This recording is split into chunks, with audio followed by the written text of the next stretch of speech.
Hey guys, it's Ashley and this is Downright Bookish, and you've probably noticed the last 3 videos I've been wearing the same clothes. No, it's not because I haven't done laundry, it's because I've been filming these videos all on the same day. Today I am going to be talking about some of the books and new releases that are coming out for the next quarter. So this will encompass all the books that I'm interested in. I mean, it won't be all the books, but it'll be books that I have got my eye on for April, May, and June. Yeah, so I'm ramping up my second quarter vids, so I'm gonna have a video talking about how I did with my first quarter goals, and also have a video where I set up my second quarter goals.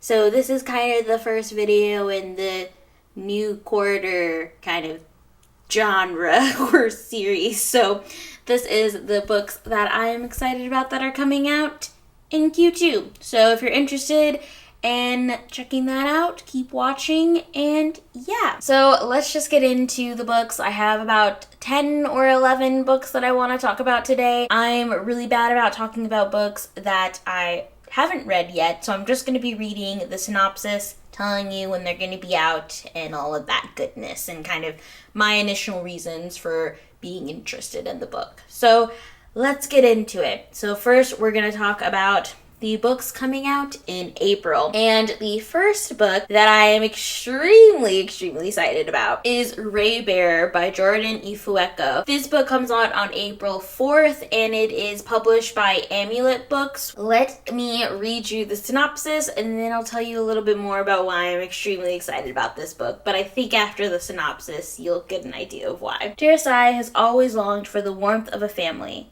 She was raised in isolation by a mysterious, often absent mother, known only as the Lady. The Lady sends her to the capital of the global empire Aristar to compete with other children, to be chosen as one of the Crown Prince's Council of 11. If she is picked, she'll be joined with the other council members through the Ray, a bond deeper than blood. That closeness is irresistible to Terasai, who has always wanted to belong somewhere. But the Lady has other ideas, including a magical wish that Terasai is compelled to obey. Kill the Crown Prince once she gains his trust. Terasai won't stand by and become someone's pawn, but is she strong enough to choose a different path for herself? So my camera just died, but yeah.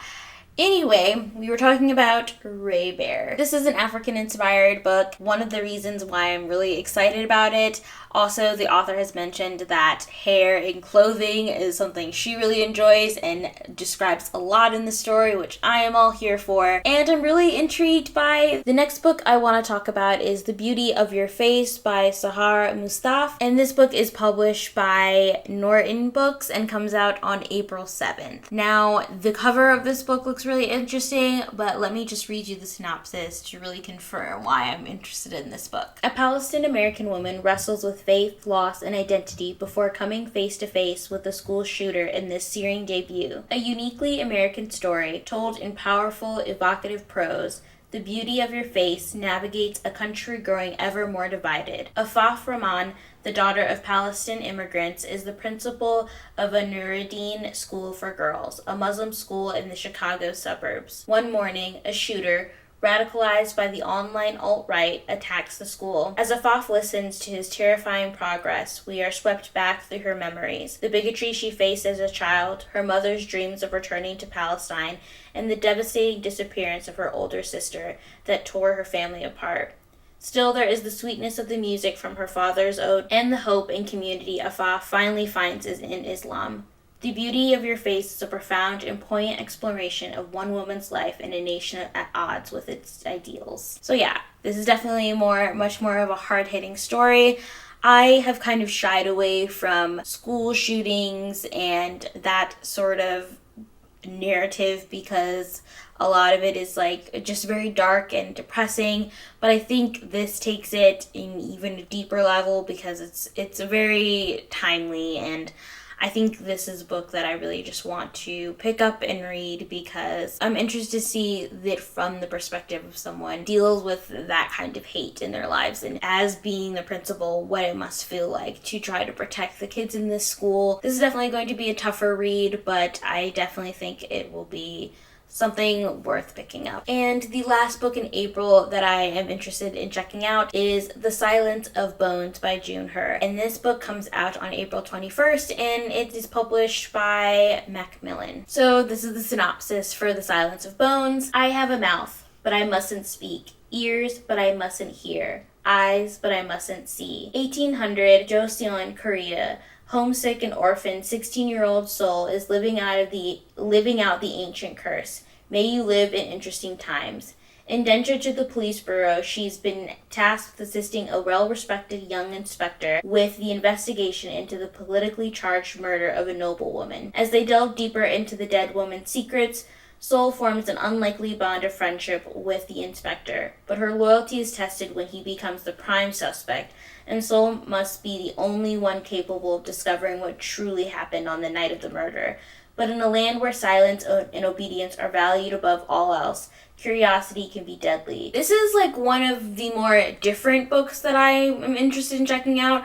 I don't read a lot of mystery or suspense. This one really interested me though, because I like the idea of it taking place in Korea. And yeah, I was excited to see how this kind of portrays, because the story seems a little confusing to me, honestly, but also I'm curious about it. So yeah, I just want to see what this one is all about. The next book I want to talk about is The House of Dragons, and this is the first book in the House of Dragons trilogy by Jessica Cluse. And this book comes out on May 12th by Penguin Random House. And you know, I am a sucker for any book that talks about dragons or dinosaurs for that matter, so I definitely have to check this one out. So here's the synopsis. 5 royal houses will hear the call to complete in a trial for the dragon throne. A liar, a soldier, a servant, a thief, and a murderer will answer it. Who will win? Think Three Dark Crowns meets The Breakfast Club with Dragons. So yeah, that's all I'm gonna give because I don't want to get more into it, but it definitely seems interesting. I really liked Three Dark Crowns, especially like the first 2 books in that series, so I'm interested to see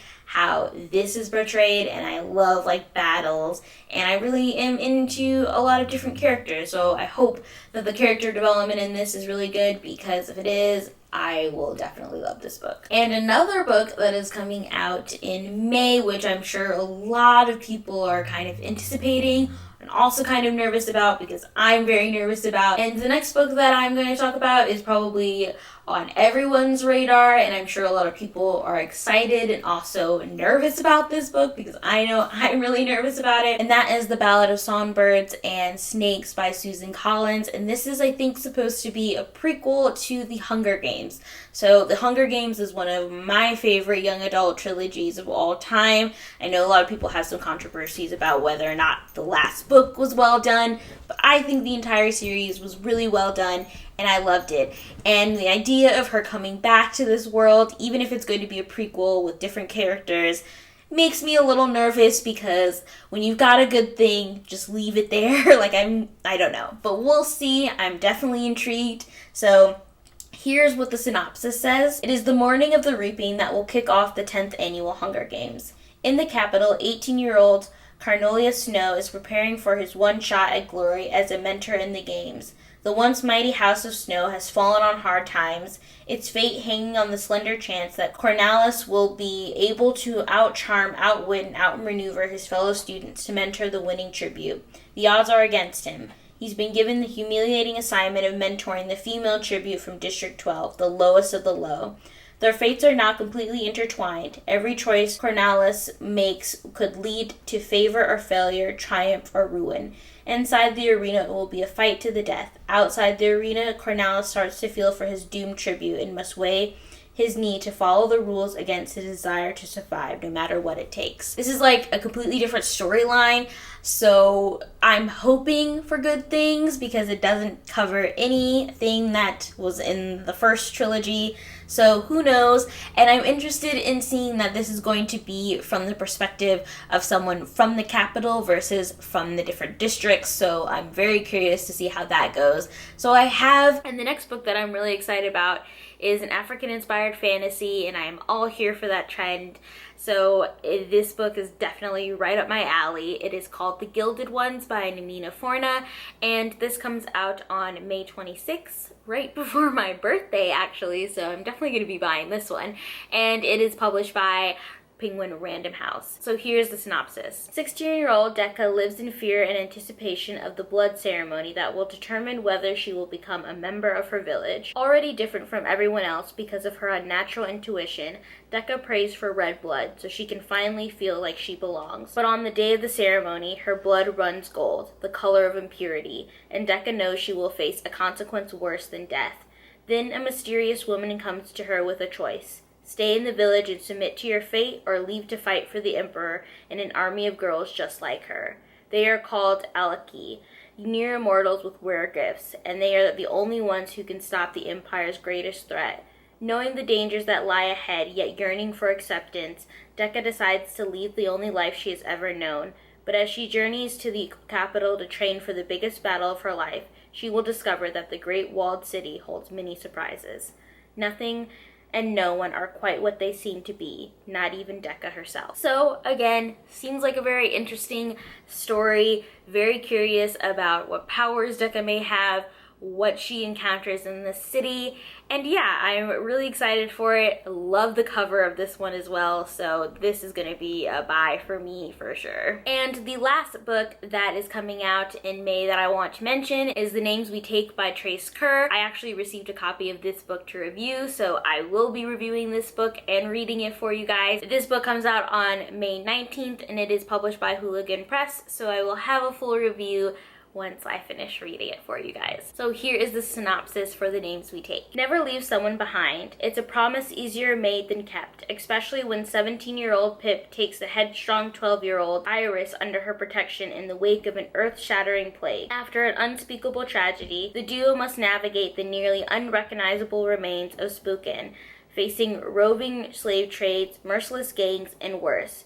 Pip and Iris soon meet Fly, a stubborn and courageous older girl, and as the three grow closer and their circumstances grow more perilous, they must also grapple with their own identities in the cruel new world. Pip's vow to never leave someone behind may have made survival more difficult for her, but this promise could also be the key to finding meaning in the ashes of what came before. So I think this is also an LGBTQ book, so I'm really excited about it, and yeah, it sounds really interesting. I've always been here for dystopian novels, and this one sounds like it's got a good dystopian story, but also some really hard-hitting topics on it, so really interested in it, and I'm excited to read it and share my views with you guys. And finally, we're down to the books in June. I have two books that I'm really interested in picking up, and the first one is The Song Below Water by Bethany C. Morrow. And this comes out on June 2nd, and it's by Tor Teen. I'm always a big fan of Tor books, so I know I'm gonna love this one. So this one has mermaids, and it sounds really interesting, so here's the synopsis. Tavia is already at odds with the world, forced to keep her siren identity under wraps in a society that wants to keep her kind under lock and key. Never mind, she's also stuck in Portland, Oregon, a city with only a handful of black folk and even fewer of those with magical powers. At least she has her bestie Effie by her side as they tackle high school drama, family secrets, and unrequited crushes. But everything changes in the aftermath of a siren murder trial that rocks the nation. The girl's favorite internet fashion icon reveals she's also a siren, and the news rips through their community. Tensions escalate when Effie starts being haunted by demons from her past, and Tavia accidentally lets out her magical voice during a police stop. No secret seems safe anymore. Soon Portland won't either. Again, this book has many layers to it. I am all for this book, and I really cannot wait to check it out. Finally, we have probably one of my most anticipated books of the year, and I know I've said all of these books are some of my most anticipated, but this book is by far, this is the book I want to read this year. And it's by one of my favorite authors of all time. It's called The Vanishing Half by Britt Bennett. I talked about Britt Bennett's debut novel, The Mothers, frequently on my channel, and I absolutely adored that book. It was amazing, and I probably love it more than anything else. I probably talked about that book more than probably all my people, all my subscribers really wanted me to, but I really enjoyed that book, and I am so excited that she has a new book coming out on June 2nd. And this book is going to be published by Riverhead Books. So let me give you the synopsis of it because, again, it sounds like it's going to be just as good as The Mothers. From the New York Times bestselling author of The Mothers, a stunning new novel about twin sisters inseparable as children who ultimately choose to live in two very different worlds, one black and one white. The Vines twin sisters will always be identical, but after growing up together in a small southern black community and running away at age 16, it's not just the shapes of their daily lives that is different. Their families, their communities, their racial identities. 10 years later, one sister lives with her black daughter in the same southern town she once tried to escape. The other secretly passes for white, while her white husband knows nothing of her past. Still, even separated by so many miles and just as many lies, the fates of the twins remain intertwined. What will happen to the next generation when their own daughter storylines intersect? Weaving together multiple strands of generations of this family from the deep south of California from the 1950s to the 1990s, Britt Bennett produces a story that is once a riveting, emotional family story and a brilliant exploration of the American history of past. So yeah, it seems like it's gonna have as much impact as her mother's story. I'm really excited about this one. It kind of has a vibes of like Homegoing. I haven't read that book yet, but I am really excited about it. I really love Britt Bennett and her writing style and the story that she produced in Mothers, and I know that The Vanishing Half is going to be just as good.